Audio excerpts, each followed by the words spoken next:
Friends ఇవాళ దోశ వేయబోతున్నా.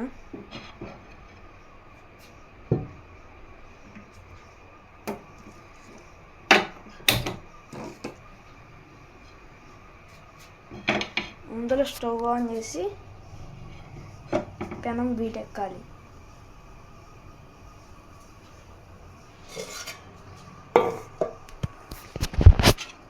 పిండి బాగా కలుపుకోవాలి.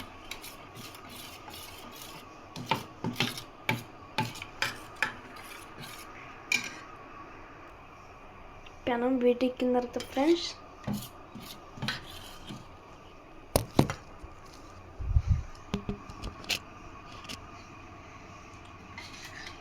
అప్పుడు అట్టేసుకోవాలి ఫ్రెండ్స్.